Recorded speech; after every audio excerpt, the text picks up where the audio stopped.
Before we take a look at the events of 1857, the first crisis point for British-Indian relations, I want to add a quick word about the impact that Britain had on India's economy.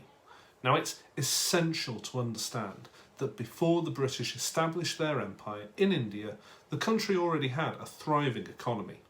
An American philosopher called Will Durant visited India in the mid-20th century, and he noted that under the Mughal Emperor Akbar, India's economy represented 29% of the world's GDP.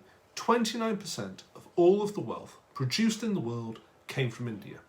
However, by the time the British quit India in 1947, 90% of the population lived in poverty, 17% were illiterate, and the average life expectancy was just 27 years of age. So what had happened? How was this thriving economy turned on its head by the British in the space of 250 years? Now, to understand this, there are three areas that we need to consider. We need to consider the attacks on the Indian textiles industry, the attacks on the shipbuilding that took place in India, and finally on the Indian steel industry. If we understand the impact that Britain had on those three areas, we start to understand why it was that India was left in a state of poverty by 1947. So first of all, let's start with the Indian textiles industry. Now, in previous videos, we've discussed how attractive that was to traders from Europe. As well as producing very fine quality fabrics, spun so delicately that they were said to be able to pass through the eye of a needle, India also produced very good quality cotton. Around this time, a British textiles industry was emerging. My hometown of Manchester earned itself the nickname of Cottonopolis due to the amount of cotton mills that were found there. It could spin the raw cotton into fabric, but it needed to obtain that raw cotton from abroad. You should remember us talking about king cotton in America. So there was a problem here. The Indian textiles industry proved a threat to the one in Britain. British manufacturers didn't want to have to compete with the superior products made in India.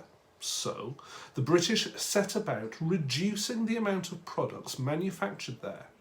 Looms were smashed. Indian weavers had their thumbs broken to prevent them from working.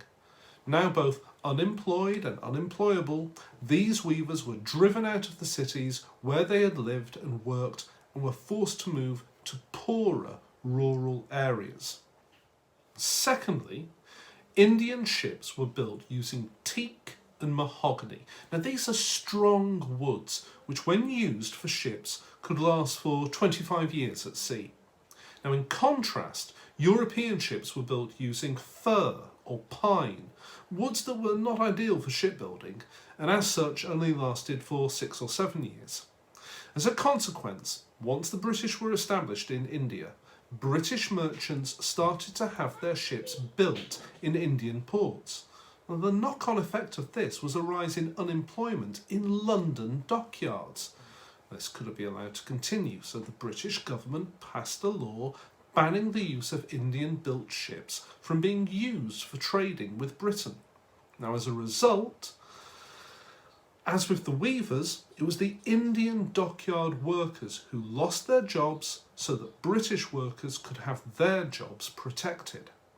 Thirdly, and finally, India was renowned for producing steel of an excellent quality. There were stories of English soldiers looting the bodies of the dead Indians on the battlefield in order to obtain their swords because they recognised the quality was far superior. The British government wanted to safeguard the British steel industry, and so it placed restrictions on Indian steel, effectively destroying the industry. So, there we have 3 examples of industries that were attacked and restricted on the orders of the British government. Before the British arrived, India had an economy that was flourishing and well placed to make massive advancements. Now instead, it was exploited and dismantled, chipped away until the majority of the population was in poverty. So what's your takeaway from this? Well, it does help us to understand and support the argument that the British wanted to expand their empire for economic reasons. But in addition to this, it also helps us to understand why there was a breakdown in the relationship between Britain and India. Understanding that is vital if we are then going to understand why it was in 1857 there erupted the First War of Independence, as it's known in India, or the Indian Mutiny, as it was taught for years in British schools. Next, we'll take a look at the spark that caused that war.